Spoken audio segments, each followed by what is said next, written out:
मतलब देश की बात कर रहा है कि एक देश के लिए किन किन चीज़ों की ज़रूरत होती है, कितनी चीज़ें रहेंगी तो आप उसको देश कहिएगा। तो 4 चीज़ों की ज़रूरत है। सबसे पहले उसका एरिया, क्षेत्रफल होना चाहिए, जैसे भारत का क्षेत्रफल है।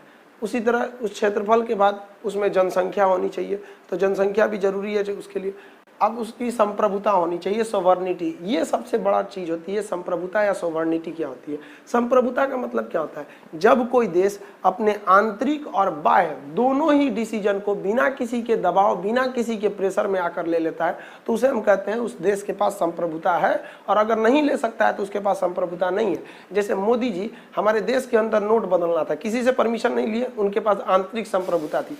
बाहर में सर्जिकल स्ट्राइक किए हैं, एयर स्ट्राइक किए हैं, विदेश में बहुत से समिट में भाग लेते हैं, समझौते करते, बिना किसी से पूछे, कोई उन पर दबाव नहीं बना सकता है। इसका मतलब ये है कि हाँ, हमारे पास संप्रभुता है।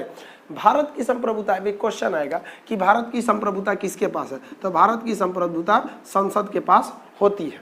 तो आप समझ गए संप्रभुता क्या होती है। अब शासन, हाँ, उस देश के पास शासन भी रहना चाहिए, एक बड़ा सा, किसी न किसी के पास शासन। जैसे देश की बात करेंगे तो शासन 2 लोगों के पास है, प्रधानमंत्री रियल रूप में, राष्ट्रपति केवल ऑफिशियली रूप में होता है। तो ये 4 चीज़ों के पास अगर जिनके पास है उन्हें हम राज्य यानी देश कहेंगे।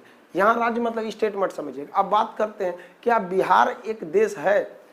तो जेन्युइन बात है, आप कहेंगे कि कैसा मजाक वाला क्वेश्चन है, नहीं है, लेकिन चलिए चेक करते हैं। बिहार के पास एरिया है, बिहार के पास जनसंख्या है, बिहार के पास शासन है नीतीश कुमार का वर्तमान समय में, लेकिन क्या बिहार सरकार के पास संप्रभुता है? नहीं है। बिहार सरकार नहीं रोक सकती है केंद्र सरकार के कुछ फैसलों को। जैसे नोट बदला गया, बिहार सरकार के पास संप्रभुता रहती तो नीतीश कुमार कहते कि मेरा पुराना वाला ही नोट चलेगा।